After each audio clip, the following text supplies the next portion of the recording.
Chapter 3. I was named after a swimming pool. Quite peculiar, considering my parents never took to water. One of my father's earliest business contacts was Francis Adarubasami. He became a good friend of the family.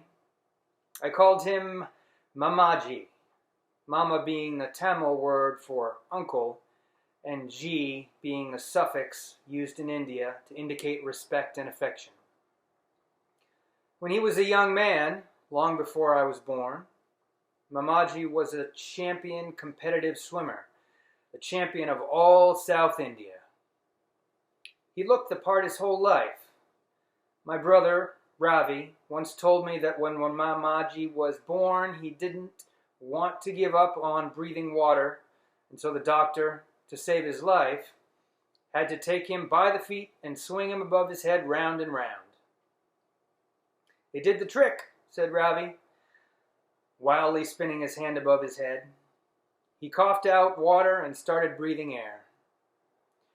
But it forced all his flesh and blood to his upper body. That's why his chest is so thick and his legs are so skinny. I believed him. Ravi was a merciless teaser.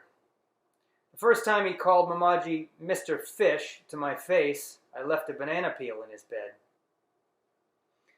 Even in his 60s, when he was a little stooped and a lifetime of counter-obstetric gravity had begun to nudge his flesh downwards, Mamaji swam 30 lengths every morning at the pool of the Aurobindo Ashram. He tried to teach my parents to swim, but he never got them to go beyond wading up to their knees at the beach and making ludicrous round motions with their arms, which, if they were practicing the breaststroke, made them look as if they were walking through the jungle, spreading the tall grass ahead of them, or if it was a front crawl, as if they were running downhill and flailing their arms so as not to fall.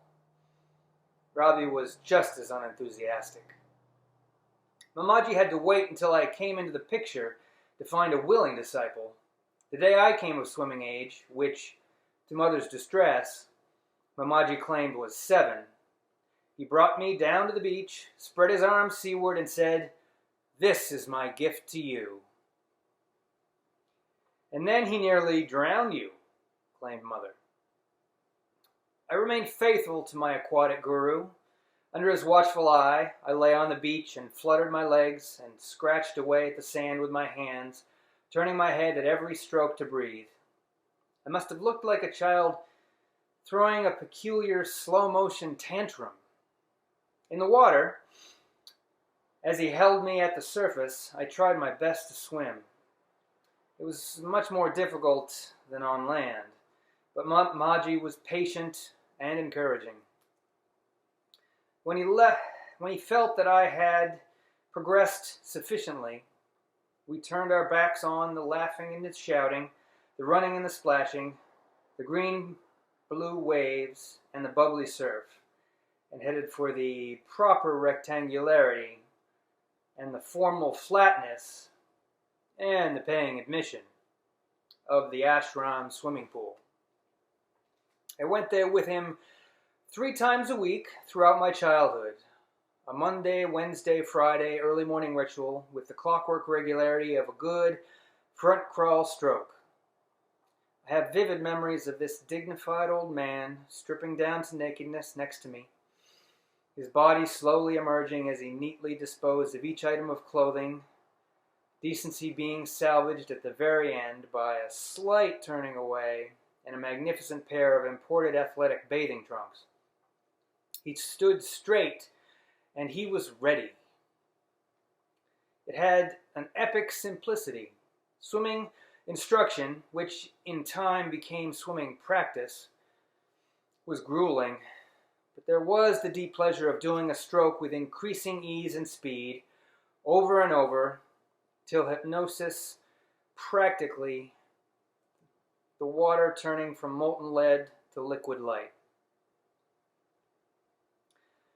It was on my own, a guilty pleasure that I returned to the sea, beckoned by the mighty waves that crashed down and reached for me in humble tidal ripples, gentle lassos that caught their willing Indian boy.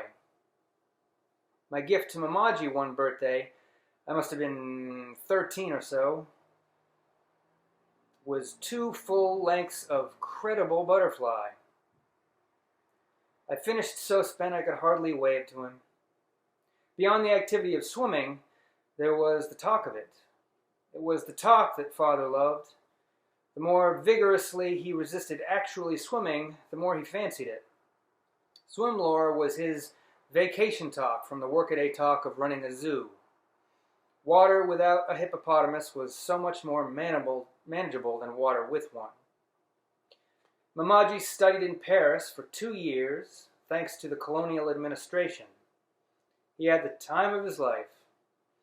This was in the early 1930s, when the French were still trying to make Pondicherry as Gaelic as the British were trying to make the rest of India Britannic.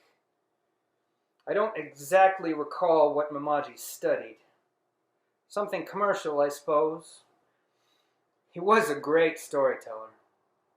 But I forget about his studies, or the Eiffel Tower, or the Louvre, or the cafes of the Champs-Élysées. All his stories had to do with swimming pools and swimming competitions.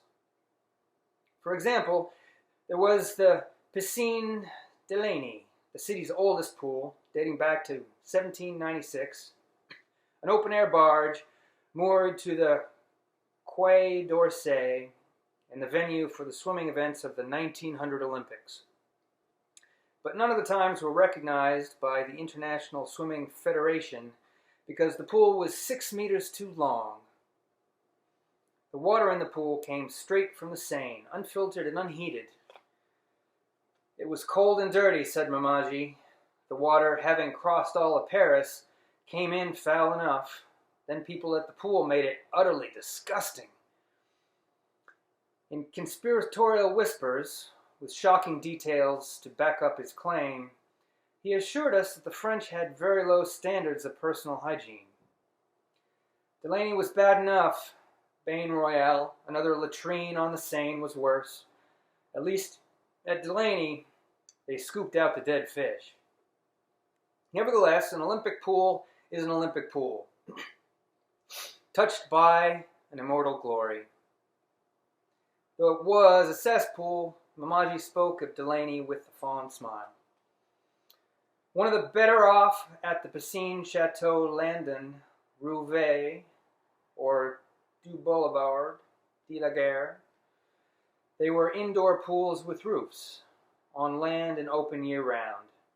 Their water was supplied by the condensation from steam engines from nearby factories, and so was cleaner and warmer.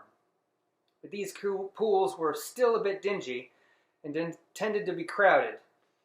There was so much gob and spit floating in the water, I thought I was swimming through jellyfish, chuckled Mamaji. The Piscine Herbert, Ledru Rollin, and Butte aux Cailles were bright, modern, spacious pools fed by artisan wells. They set the standard for excellence in municipal swimming pools. There was the Piscine de Tourret, of course, the city's other great Olympic pool, inaugurated during the second Paris Games of 1924. And there were still others, many of them. But no swimming pool in Mamaji's eyes matched the glory of the Piscine Molitor. It was the crowning aquatic glory of Paris, indeed of the entire civilized world. It was a pool of the gods, would have been delighted to swim in. Molitor had the best competitive swimming club in Paris. There were 2 pools, an indoor and an outdoor. Both were as big as small oceans. The indoor pool always had 2 lanes, reserved for swimmers who wanted to do lengths. The water was so clean and clear, you could have used it to make your morning coffee.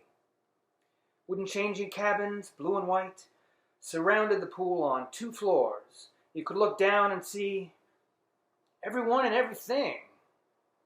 The porters who marked your cabin door with chalk to show that it was occupied were limping old men, friendly in an ill-tempered way.